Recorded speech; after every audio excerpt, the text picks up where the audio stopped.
Marami ba kayong mga butlig-butlig sa katawan o kulugo o warts? Well, kung meron kayo niyan, huwag kayong matakot dahil may paraan para maayos to. Panoorin po natin ito. Great luck. Sa panahon ngayon, maraming naluloko sa tinatawag na fake endorsements online. Pero ano nga ba ang fake endorsements? Ito yung mga edited na video at modified na larawan na ginagamit para palabasin na ini-endorso ng mga kilalang personalidad at celebrity ang isang produkto kahit hindi naman talaga nila ito ginagamit o sinusuportahan. Isa itong malaking banta para sa kredibilidad ng mga personalidad at sa kaligtasan ng mga consumer, lalo pa kung ang ini-endorsong produkto ay hindi lisensyado at rehistrado. Kaya naman, alamin natin kung paano kilatisin ang mga mapalinlang na pang-iendorso na gaya nito at kung ano ang dapat bantayan upang protektahan ang ating sarili laban sa mga mapalinlang na advertisement o endorsement online. Dito lang yan sa MIL 101.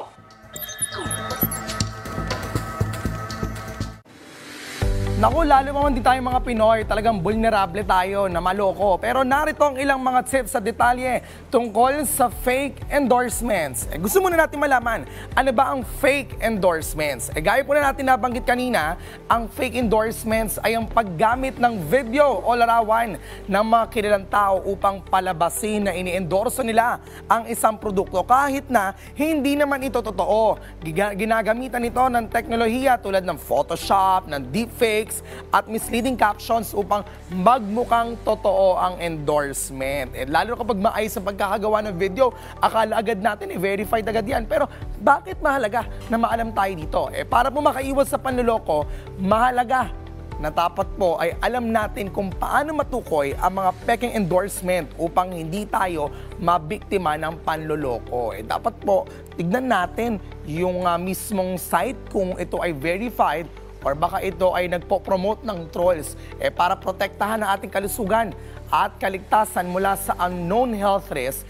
Ang ilang peke endorsements ay maaring nagpo-promote ng mga produkto na hindi ligtas o hindi epektibo. Pag po ganyan, pwede po natin bisitahin yung website ng ating FDA, diba? Na kung saan doon po nakalista yung mga gamot at ibang dapat na inaaprobahan ng mga gamot at yung hindi aprobado.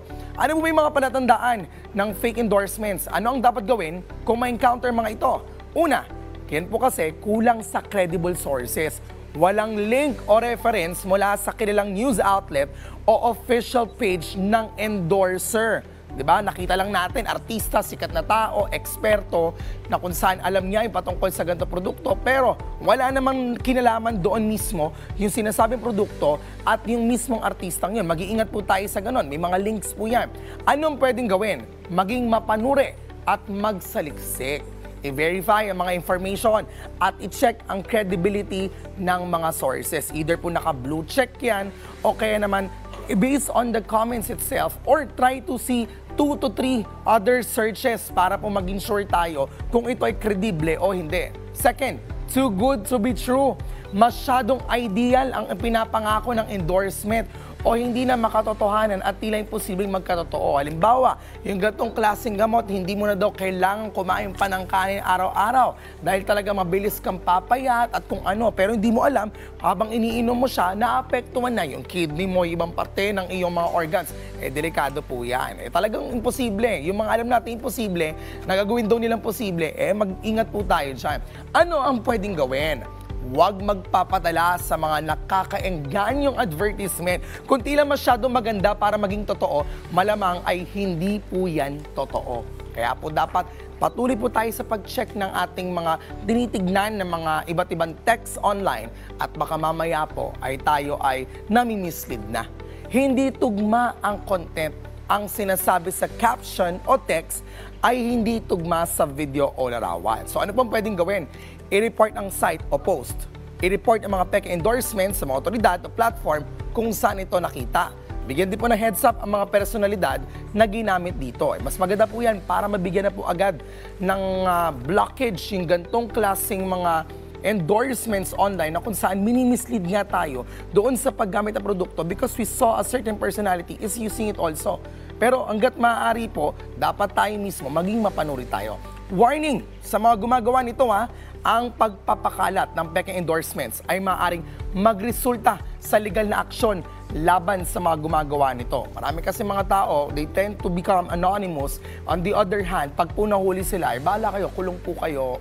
Ang tao o personalidad na ang pangalan ay kredibilidad ay ginamit sa pag-endorso ay maaaring magsampa ng kaso laban sa gumawa ng peking endorsement. Maaari rin po magkaso ang consumer o buyer ng produkto, lalo na kung sila ay nabiktima ng peking endorsement at may pangit o masamang epekto sa kanila ang produktong ini-endorso.